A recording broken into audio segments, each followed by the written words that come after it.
सर्वप्रथम माझ्या सर्व सहलेखकांना माझा नमस्कार. माझं नाव ॲडव्होकेट कीर्ती सोनवणे. मी गेल्या 3 वर्षापासून प्रतिलिपीवर लिखाण करत आहे.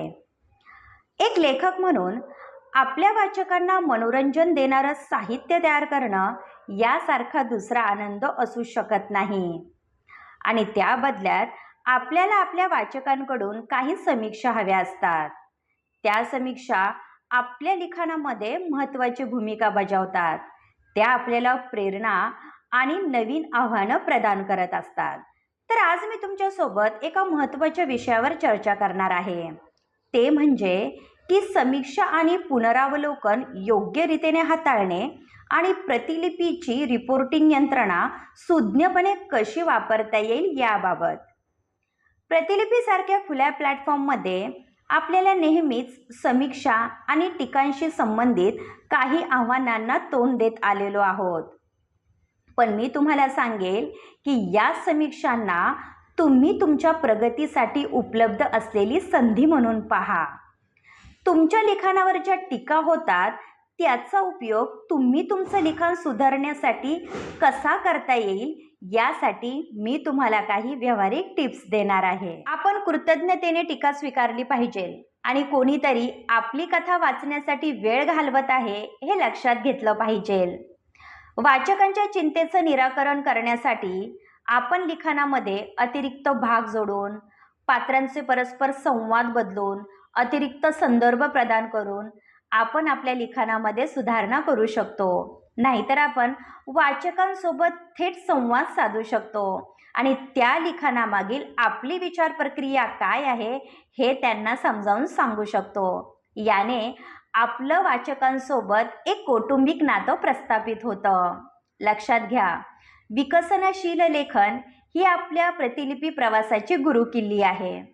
इथे आपण एकाच वेळी संपूर्ण कथा प्रकाशित करत नसल्यामुळे आपण प्रत्येक टीकेकडे आपली कथा विविध पैलूतून पाहण्याची आणि संपादित करण्याची संधी म्हणून पाहू शकतो.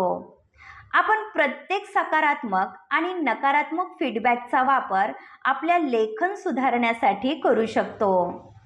या मानसिकतेमुळे आपण आपल्या वाचकांना अधिकाधिक आकर्षक कथाकथनाचा अनुभव देऊ शकतो. आपण समीक्षांचे प्रकार ओळखणे गरजेचे आहे. यामध्ये कथेचा वेग, पात्रांचा विकास, प्लॉट स्ट्रक्चर याबद्दल सुसंगत टिप्पणी आहे का हे ओळखणे गरजेचे आहे. हे ते प्रकार असू शकतात ज्यांच्याकडे तुम्हाला लक्ष देण्याची आवश्यकता आहे. सर्वात महत्त्वाचं म्हणजे तुम्ही स्वतःला तुमच्या लेखन कार्यापासून वेगळं समजणं आवश्यक आहे. का तर वाचक ज्या समीक्षांवरून टीका करतात त्या तुमच्या लेखन कार्यावर असून थेट तुमच्यावर कोणत्याही प्रकारचं वैयक्तिक आक्रमण नाही. ही मानसिकता जर तुम्ही लक्षात घेतली तर तुम्ही आपल्या लिखाणामध्ये कोणत्याही प्रकारचं बचावात्मक पवित्रा न घेता तुम्ही तुमच्या लिखाणामध्ये सुधारणा करण्याकडे लक्ष देऊ शकता. या उलट प्रतिलिपी जाणते की अशी काही उदाहरणे आहेत जिथे समीक्षांमधून अश्लील भाषा, द्वेषयुक्त भाषण, वैयक्तिक हल्ले आणि स्पॅम केले जाऊ शकतात. अशा वेळी आपण प्रतिलिपी रिपोर्टिंग सिस्टीमचा वापर करू शकतो. नाहीतर मग तुम्ही थेट वाचकांसोबत मैत्रीपूर्ण संवाद साधू शकता. पण कोणत्याही प्रकारचे वाद घालू नये. जर वाचक तुम्हाला सहकार्य करत नसेल तर तुम्ही प्रतिलिपी टीमला त्या संबंधित समीक्षावर रिपोर्टिंग सिस्टीमचा वापर करून तक्रार नोंदवू शकता. ती काय प्रक्रिया आहे त्या संदर्भात पुढे जाऊन मी तुम्हाला मार्गदर्शन करणार आहे. सर्वप्रथम समीक्षेमध्ये अश्लील शब्दांचा वापर, वैयक्तिक हल्ले, द्वेषयुक्त भाषण, स्पॅम किंवा समीक्षा खरी आहे की नाही हे ओळखणे आवश्यक आहे. म्हणजे तुम्ही समीक्षेचा पॅटर्न ओळखणे आवश्यक आहे. त्यानंतर समीक्षेसमोरील आय बटनावर क्लिक करा. हे तुम्हाला त्या समीक्षेसंदर्भात पर्याय निवडून देण्यास मदत करेल.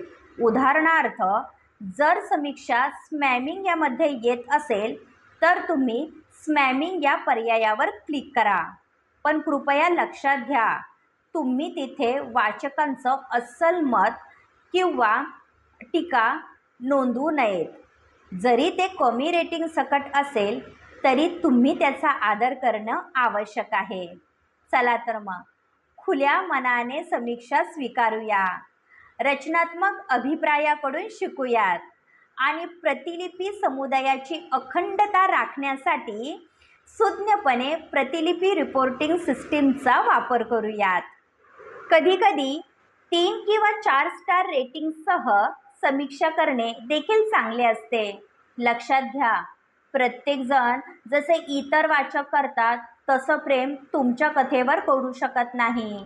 रेटिंग देणं ही वाचकांची वैयक्तिक पसंती आहे. आपण फक्त आपल्या लिखाणावर नियंत्रण ठेवू शकतो.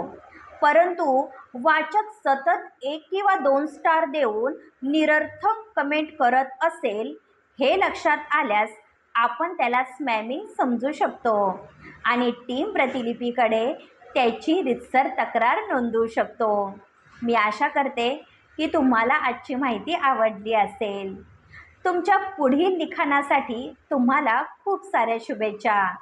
जर तुमच्या आणखी काही शंका असतील तर तुम्ही ॲपद्वारे प्रतिलिपी टीमशी संपर्क साधा.